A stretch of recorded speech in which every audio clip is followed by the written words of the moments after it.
Welcome back to Podcast That Book. Today, we're diving into Blue Ocean Strategy, a book that's really shaking things up in the business world, and I'm excited to unpack this with you. It's a fascinating book, really challenges the traditional idea of competition, that constant struggle for a bigger slice of a shrinking pie. You mean, like fighting it out in a red ocean, Yes. as the book puts it. That sounds pretty brutal. Exactly. But the authors, W. Chan Kim and Renee Mauborgne, they offer a more inspiring approach, creating blue oceans. These are uncontested market spaces where competition becomes irrelevant because you're offering something truly unique. Okay, blue oceans. That sounds way more appealing than a bloody red ocean. Mm-hmm. But how do you actually create one? Is it just luck?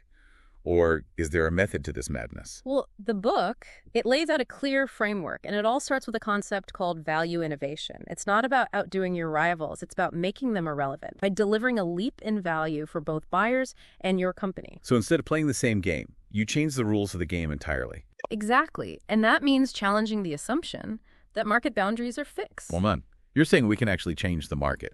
That's a pretty bold idea. It is. And to achieve this, the book outlines 6 paths to creating blue oceans.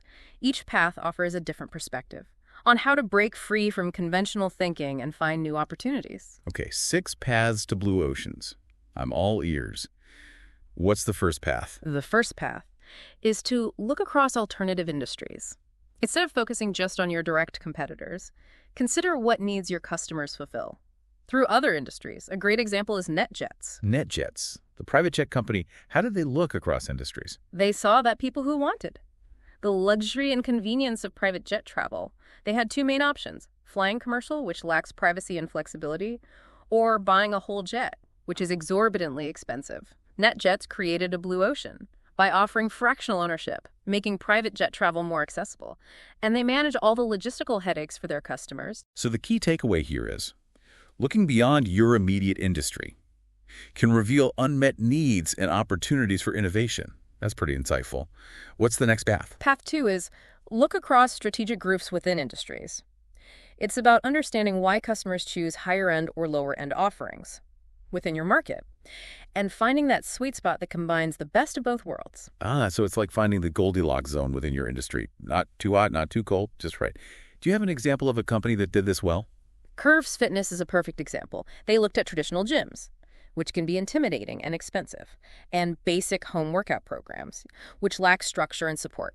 Curves created a blue ocean by offering a streamlined, affordable, and supportive fitness experience specifically designed for women. So by analyzing the existing options and understanding customer preferences, they created a whole new category that resonated with a massive audience. What's the third path? Path 3 is to look across the chain of buyers. It challenges us to reconsider who the real target customer is. Sometimes the person making the purchasing decision isn't the actual user of the product or service. That makes sense. Like parents buy toys, but kids are the ones who actually play with them. Is there a company that really nailed this approach? Bloomberg is a classic example. Back in the day, financial data was typically sold to IT departments, but Bloomberg realized that the real users, the financial analysts, they crave something far more powerful. They created a system tailored to analysts' needs, and it was so good that analysts practically forced their companies to buy it. Wow. They completely bypassed the traditional gatekeepers and went straight to the end users. That's some seriously strategic thinking. Okay, what about path number 4? Path 4 is look across complementary product and service offerings. Think about the total experience surrounding your product or service. Are there pain points outside your industry's typical focus that you could address? So instead of just focusing on your product in isolation, you look at the bigger picture and how it fits into your customer's life. Exactly. A simple example is movie theaters. The actual movie is only one part of the experience. You've got to deal with parking, finding a babysitter, maybe grabbing dinner beforehand. Those are all things that impact the overall enjoyment, but they're often overlooked by the theater industry itself. You're right. A theater that could somehow address those pain points would create a much more appealing experience for moviegoers. So what company comes to mind that really nailed this approach? Philips Electronics provides a great example. With their redesigned British tea kettle, they realized that the biggest frustration for tea drinkers wasn't the kettle itself, but the limescale buildup in the water. They tackled this complementary issue head-on, creating a kettle with a built-in filter. That offered a significant leap in value. So they found a blue ocean by solving a problem that nobody else was even paying attention to. I love that. Okay, 2 paths to go. What's next? Path 5 is look across functional or emotional appeal to buyers. It's about flipping the script on your industry's dominant approach. If everyone is focused on functionality, can you inject some emotion? Or if it's all about emotion, can you streamline and simplify the experience? Okay, so it's about challenging the status quo Hmm. and offering something refreshingly different. Do you have an example of a company that successfully pulled off this flip? QB House, a chain of barbershops in Japan, did just that. Traditional Japanese barbershops are known for their pampering, ritualistic experience, but QB House recognized that many people, especially busy professionals, simply don't have time for all the extras. They stripped away the hot towels, the shoulder rubs, and created a super efficient service that focused on delivering a quick, high-quality haircut at a fraction of the traditional price. So they tapped into a need for convenience and affordability without sacrificing quality. I can see how that would resonate with a lot of people. All right, we've explored 5 paths to blue oceans. What's the final path? Path 6 is look across time. It encourages you to identify trends that are shaping the future and imagine how those trends will impact your industry. Then you can make bold moves today to position yourself for success in that future landscape. This sounds like it's all about being ahead of the curve Yeah. and anticipating what's coming next. Any companies come to mind that mastered this? Apple is a prime example. They saw the rise of illegal music downloads and recognized that people wanted a better way to access and manage their music. They created iTunes and the iPod, capitalizing on that emerging trend and completely revolutionizing the music industry. Apple is definitely known for its ability to anticipate and shape the future. That's incredible. So we've covered all 6 paths to creating blue oceans. It's clear that each path offers a unique perspective on how to break free from conventional thinking and unlock new opportunities. Exactly. But the book doesn't just tell you to find blue oceans. It also gives you the tools to chart your course and navigate those uncharted waters. One of the most powerful tools is the strategy canvas. Ooh, a strategy canvas. That sounds intriguing. Tell me more. But before we dive into that, I think it's time for a little brain break. We've covered a lot of ground already, and I want to make sure we're all on the same page. You're right. A quick recap is a good idea. So far, we've established that blue ocean strategy is all about finding or creating uncontested market space.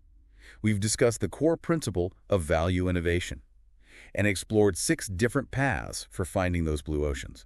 And I have to say, I'm already starting to see the world a little differently, but I'm eager to hear more about these tools that can help us actually create blue oceans. So tell me, what is this strategy canvas all about?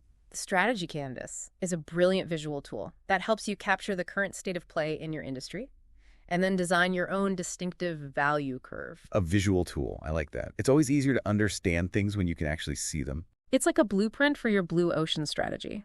You map out the key factors of competition in your industry, things like price, product features, customer service. And then you plot how the existing players, including yourself, perform on each factor. This gives you a clear picture of the competitive landscape and highlights where everyone is essentially doing the same thing. So you can see at a glance where the red ocean is, where all the sharks are circling. Exactly. And once you've mapped out the current state, you can start to brainstorm how to create a new value curve that breaks away from the pack. This is where the 4 actions framework comes in. It's all about asking 4 key questions: eliminate, reduce, raise, and create. Ooh, the 4 actions framework. It sounds like a recipe for disruption.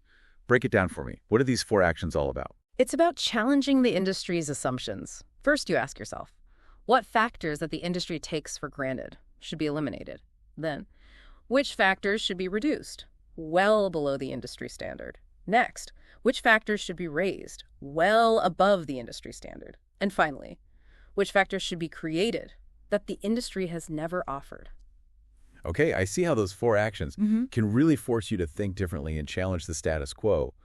But how do you make sure you're actually acting on these ideas? That's where the Eliminate, Reduce, Raise, Create grid comes in. It's a handy tool that helps you translate the 4 actions framework into concrete steps. You create a grid with the 4 actions on one axis and the key factors of competition on the other. Then you fill in the grid with specific actions for each factor. So it's like a roadmap for turning those big ideas into actionable steps. Love it. But I'm a big believer in learning by example.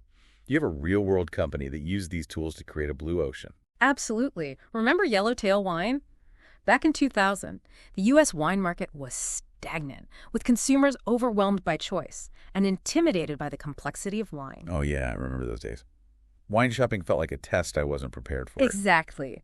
Yellowtail saw an opportunity to make wine fun, simple, and approachable.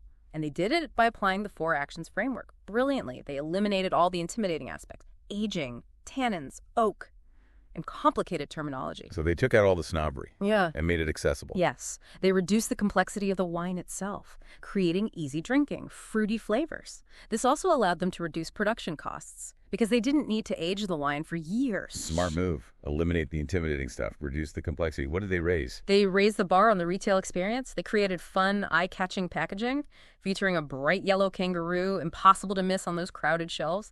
And they created a whole new value proposition, a fun, simple, everyday wine perfect for any occasion, positioned as an alternative to beer and cocktails. That's brilliant. They changed the whole perception of what wine could be. What were the results? Explosive growth.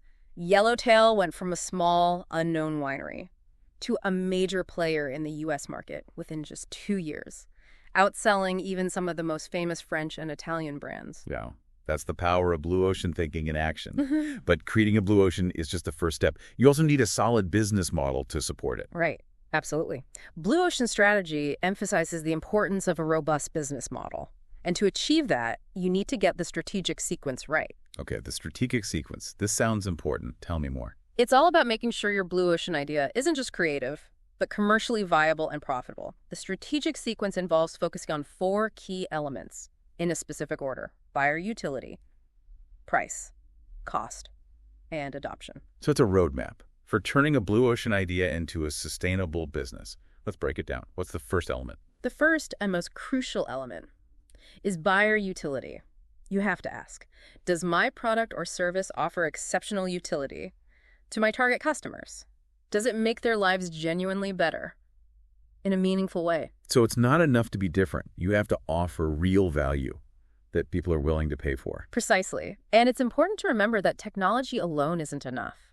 A product might be technologically amazing, but if it doesn't solve a real problem for the customer, it's not going to succeed. That makes sense. You have to address a real need or desire. Okay, so once you've established that your product offers exceptional utility, what comes next in the strategic sequence? Next is strategic pricing. You need to find the sweet spot that attracts a large number of buyers and makes your blue ocean offering irresistible. Pricing is always a tricky thing to get right. Too high and you price yourself out of the market. Too low and you might not make a profit. How do you find that perfect price point? The book introduces a helpful tool called the price corridor of the mass. It helps you identify the right price by considering the prices of other products or services that your target customers might choose instead. So you look at the prices of alternatives, even if those alternatives aren't in your traditional industry, kind of like how we were talking about looking across alternative industries earlier. Exactly. It's about understanding the broader context of your customers' choices. A classic example is Ford's Model T. When they launched it, they didn't just compare its price to other cars, they compared it to the price of horse-drawn carriages, which were the dominant mode of transportation at the time. That's brilliant. They were targeting people who hadn't even considered buying a car before. They had to make the Model T a compelling alternative to what those people were already spending money on. Precisely. And by pricing it strategically, Ford created a massive blue ocean, converting a huge number of non-customers into car buyers. So we've got buyer utility and strategic pricing nailed down. What's the next step in the strategic sequence? Next comes target costing.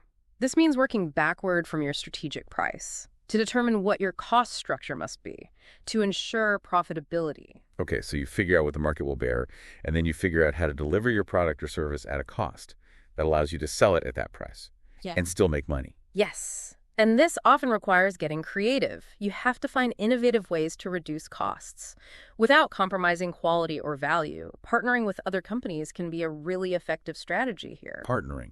Interesting. Do you have an example of a company that does this well? IKEA is a master of target costing. They partner with manufacturers all over the world to source materials and production at the lowest possible cost. This allows them to offer stylish, functional furniture at prices that are accessible to a wide range of customers. So they're leveraging the power of partnerships to achieve their target cost. That's a great example. Okay, we've covered buyer utility, price, and cost. What's the final element in the strategic sequence? The final element, and often the most overlooked, is adoption. This is about addressing any fears or resistance that might arise from your employees. business partners, or even the general public. Ah, yes, change can be scary. People get comfortable with the way things are. How do you overcome that resistance? Transparency and communication are key. You need to proactively address any concerns, clearly explain the reasons behind the new strategy, get people involved in the process, and create a sense of shared purpose. When people understand the why and feel like they're part of the journey, they're much more likely to embrace the change. So it's not just about having a great idea. It's about bringing people along with you and making sure everyone is on board. Absolutely. The strategic sequence provides a solid framework for building a sustainable business model around your blue ocean idea. But how do you keep that blue ocean from turning red, as competitors inevitably try to jump in? Ah, that's the million-dollar question. How do you maintain your competitive edge and prevent your blue ocean from becoming a bloody battleground? That's where the fifth principle of blue ocean strategy comes in, ensuring sustainable success. Okay, I'm all ears. Tell me the secret to keeping that blue ocean blue. It all comes down to two key concepts: alignment and dynamic renewal. Alignment and dynamic renewal. Those sound promising. Tell me more. Alignment is about creating a win-win-win situation for your company, your buyers, and your employees. A strong blue ocean strategy should benefit all three. When everyone's aligned and working toward a shared goal, the strategy is much more likely to be successful and sustainable. So it's about creating value for everyone involved, not just maximizing profits for the company. Exactly. And dynamic renewal recognizes that blue oceans don't last forever. You can't rest on your laurels. You have to constantly innovate and evolve to stay ahead of the curve. So it's about being proactive, anticipating change, and constantly finding new ways to deliver value to your customers. Precisely, you need to monitor the market, adapt to changing conditions, and keep innovating. That's how you maintain your blue ocean and prevent it from turning red. A great example of this is Salesforce.com. They've been the undisputed leader in on-demand CRM automation for almost 15 years. Salesforce is definitely a force to be reckoned with. What's their secret to staying ahead? They started by creating a blue ocean with their initial on-demand CRM solution, which offered a huge leap in value compared to the clunky, complex CRM systems that were the norm back then. So they disrupted the industry with a better, simpler solution. Yes, but as competitors started catching up, Salesforce didn't stand still. They launched Force.com, a cloud-based development tool that allowed customers to create their own custom applications, and they created AppExchange, an online marketplace for those applications. This gave their customers incredible flexibility and control. So they basically turned their platform into an ecosystem, inviting others to build on it and create even more value for their customers. Exactly, and they kept innovating, launching Chatter, a private social networking service for businesses to enhance collaboration and communication by constantly evolving and expanding their offerings. Salesforce has kept their blue ocean from turning red. That's an inspiring example. Yeah. It shows that sustainable success requires constant innovation and a willingness to adapt. But this book isn't just for big companies like Salesforce, right? Yeah. Can these principles be applied by smaller businesses or even individuals? Absolutely. Blue Ocean Strategy offers a powerful framework for anyone looking to break away from the competition and create something new and valuable. It's about challenging assumptions, thinking creatively, and finding new ways to deliver exceptional value, whether you're a CEO, an entrepreneur, or just someone with a great idea. So it's about having the courage to challenge the status quo and find those blue oceans no matter what field you're in. I love that it's empowering to know that these principles can be applied at any scale. But I have to ask, is there anything in the book that really surprised you or that you found particularly challenging? What surprised me most was the emphasis on fair process as a key driver of successful execution. Fair process. I'm intrigued. What does that mean exactly? It's about involving employees in the strategy-making process, giving them a voice, and ensuring that decisions are made transparently and fairly. When people feel like they've been heard and treated respectfully, they're far more likely to buy into the strategy and put in the extra effort to make it work. That makes perfect sense. It's about building trust and creating a sense of ownership. Mm-hmm. Do you have an example of a company that's used fair process effectively? The book highlights the New York City Police Department in the 1990s under Commissioner Bill Bratton. He faced a daunting challenge, soaring crime rates and plummeting public confidence in the police. Wait, the NYPD. What does policing have to do with Blue Ocean strategy? It's a powerful example of how these principles can be applied in any context.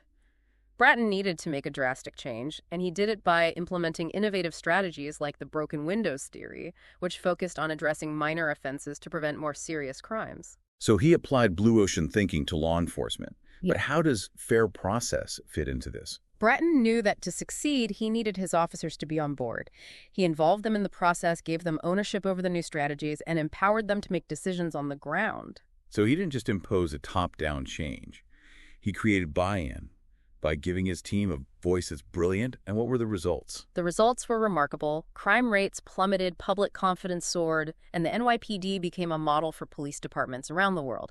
It shows that fair process is essential for achieving real and lasting change. Wow, that's an incredible story. It really highlights how the principles of blue ocean strategy can be applied in any field to achieve extraordinary results. This has been an amazing deep dive into blue ocean strategy. We've explored the core principles, the 6 paths to creating blue oceans, the tools for building a sustainable business model, and the importance of fair process. It's clear that this book offers a powerful framework for challenging assumptions, thinking differently, and creating new possibilities. I couldn't agree more. It's a call to action for anyone who wants to break free from the limitations of existing markets and create their own blue ocean. So to all our listeners out there, I have one final question for you. What industry boundaries are you ready to challenge? What untapped needs are waiting to be discovered in your world? Blue Ocean Strategy provides the tools and inspiration to find out. Thanks for joining us on this deep dive. We highly recommend picking up the book to explore these concepts in more depth. Until next time, keep exploring, keep innovating, and keep creating your own blue oceans.